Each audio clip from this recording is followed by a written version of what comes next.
महाराष्ट्राचा आराध्य दैवत छत्रपती शिवरायांच्या 396व्या जयंतीचा उत्साह। शिवनेरीवरील शासकीय कार्यक्रमाला मुख्यमंत्र्यांसह दोन्ही उपमुख्यमंत्री राहणार उपस्थित, तर राज्यभर ठिकठिकाणी मिरवणुकांचं आयोजन।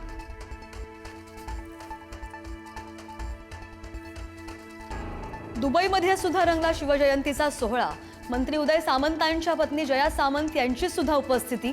छत्रपती शिवरायांच्या जयघोषानं दुबई दुमदुमली। सोलापुरात शिवजयंतीचा उत्साह। सर्वात मोठा पाळणा झुलवत शिवजन्मोत्सव साजरा। 1 लाख मीटर दूरापासून थ्रेड आर्टनं साकारले छत्रपती शिवराय।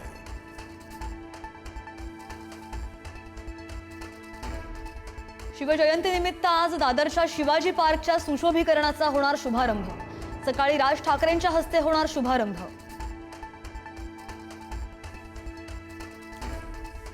शिवजयंतीनिमित्त निघणाऱ्या शोभायात्रेमुळे पुण्यात वाहतुकीत बदल। पर्यायी मार्गाचा वापर करण्याचं प्रशासनाकडून आवाहन।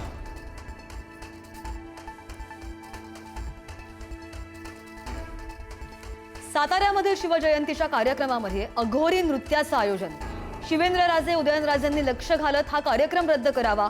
अंधश्रद्धा निर्मूलन समितीचे डॉक्टर हमीद दाभोलकर यांची मागणी।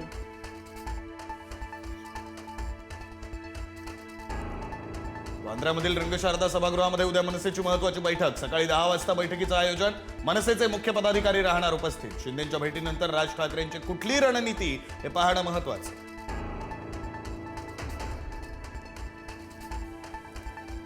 अजितदादांच्या विमान अपघातासंदर्भात जय पवारांची सुद्धा पोस्ट। अपघातावर व्यक्त केली शंका। ब्लॅक बॉक्स स्पष्टपणे सहजपणे नष्ट होऊ शकत नाही। व्हीएसआरला तत्काळ उड्डाण चालवण्यास बंदी घालावी, जय पवार यांची मागणी।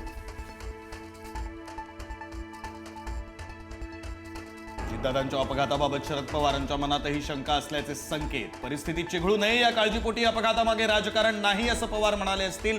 1992 मधील बॉम्ब ब्लास्टचं उदाहरण देत अमोल कोल्हेंचं मोठं विधान।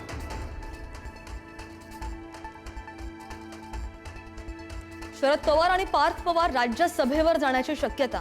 पार्थ पवार महायुतीमधून तर शरद पवार महाविकास आघाडीमधून राज्यसभेवर जाण्याची शक्यता।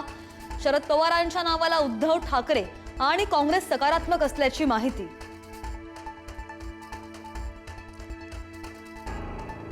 वाशिम जिल्ह्यातील सामूहिक कॉपी प्रकरणी 26 कर्मचारी निलंबित। मौनागिरी महाराज विद्यालयात कॉपी केंद्रातील सर्व परीक्षार्थींना कॉपीसाठी मदत केल्याचं प्रथमदर्शनी समोर।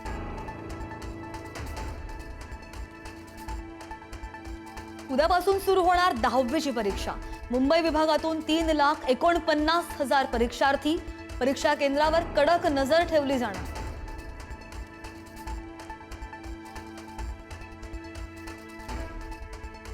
मुंबईमध्ये हवेची गुणवत्ता सुधारली। AQI 100 वर। मुंबईकरांना 2 महिन्यांनंतर मिळाला दिलासा।